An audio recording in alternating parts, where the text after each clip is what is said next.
परिवार वाले कि सरकारी जॉब में हो जाएगा तो मैं तिलक अच्छा ले लूंगा आपका शादी करा के। अच्छे मानव बनिए आप ये नहीं कहिए कि मैं सरकारी में तो मैं अच्छा हूं, नहीं।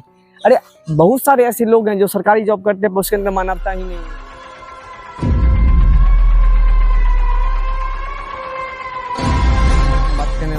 तो दोस्तों आज हम बात करने वाले हैं इकोनॉमिक्स, कहने का मतलब अर्थशास्त्र। जो भी कॉम्पिटिटिव एग्जाम में जो भी स्टूडेंट पढ़ रहे होंगे, आप देखते होंगे प्रतियोगी परीक्षा की तैयारी करते हैं, जबकि उन्हें पढ़ाई जाती है वो खुद इकोनॉमिक्स पढ़ते हैं और जानते हैं कि सबको जॉब मिलना संभव नहीं है। कहिए क्यों? सरकार पैसे कहाँ से लाएगी आपको देने के लिए।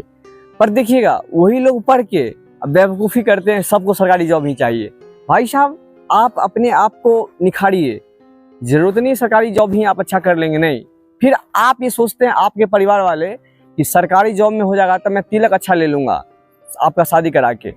तो मैं कह रहा हूँ कि देखिए आप लोग का ये अपना स्वार्थ है अपने जीवन में, या किसी का कोई भी स्वार्थ हो, मैं ऐसा नहीं कहता हूँ कि यही एक विषय है, बहुत सारे विषय है। तो मैं कहता हूँ ऐसा कोई बात नहीं, आप ही लोग ऐसा हैं जो ये सब चीज़ का महत्व बढ़ाते हैं जिसका कोई महत्व नहीं होना चाहिए। मेरा कहने का मतलब है जिससे शौक है सरकारी करने का सरकारी करिए, प्राइवेट है प्राइवेट करिए।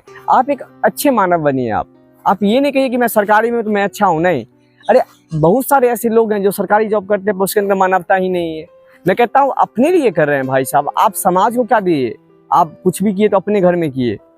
मैं कहता हूँ ऐसा कुछ किए क्या समाज के बच्चों के लिए, चलिए कुछ शिक्षा के लिए स्कूल खोल देते हैं बच्चे को पढ़ाने के लिए। कोई भी ऐसा होता है गाँव में देखिएगा कि उनका सहयोग से कुछ किया जाए? नहीं करेगा कोई। क्यों? कि सब बोलेगा, करने में नहीं ना आएगा, ताकि सब सोचेगा वो अगला करेगा, मैं क्यों करूँगा, मुझे नहीं मालूम, मैं तो गरीब आदमी हूँ। देखिए सब अपने को बस एक ही चीज़ से बसता कि मैं तो सामान्य आदमी हूँ, मैं गरीब आदमी हूँ, मैं जहाँ पे हूँ वहीं पे खुश हूँ।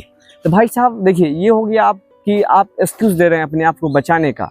अब मैं कहता हूँ कि जो भी स्टूडेंट है ये चीज़ भली भांति जानते हैं, आप पढ़े लिखे हैं, ये टीचर क्या बोलते हैं उससे कोई मतलब आप मत रखिए। आप कहीं भी जाइएगा तो आप अपने अनुसार निर्णय करिएगा दोस्त। वो टीचर आपको वहाँ नहीं बताया कि आप मेरे अनुसार बाबू करो, नहीं।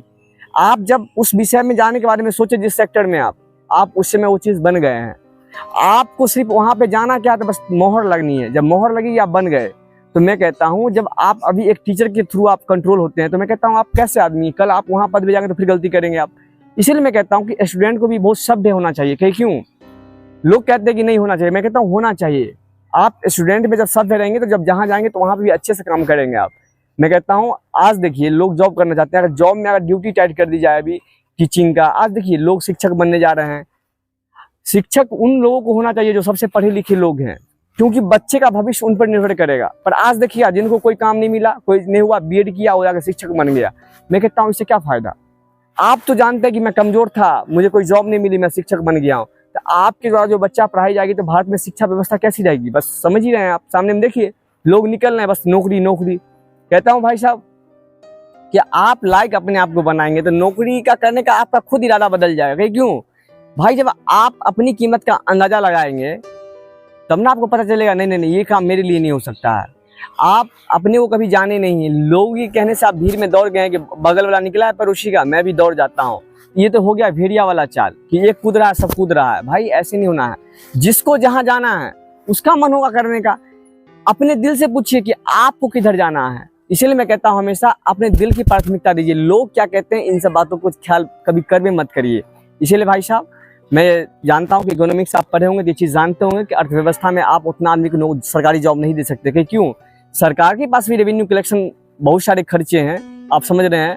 आखिर रेवेन्यू डेफिसिट होगी तो बहुत बड़ी हानि होगी अपना लोग का। ये कैसे? विदेश से आप जानते हैं कि बहुत कड़ा ब्याज पे आपको पैसा दिया जाएगा।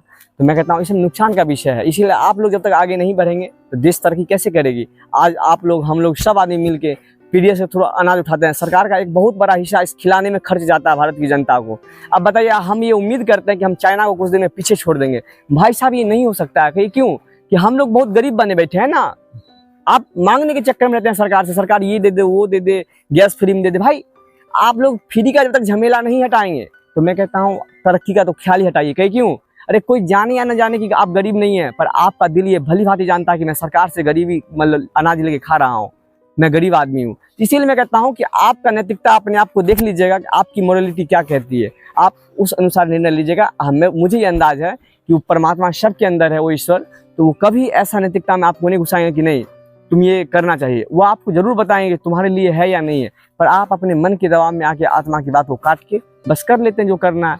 पर हाँ, एक बात ध्यान रखिएगा, अब मन है नहीं, आत्मा और शरीर का जुड़ाव मन है।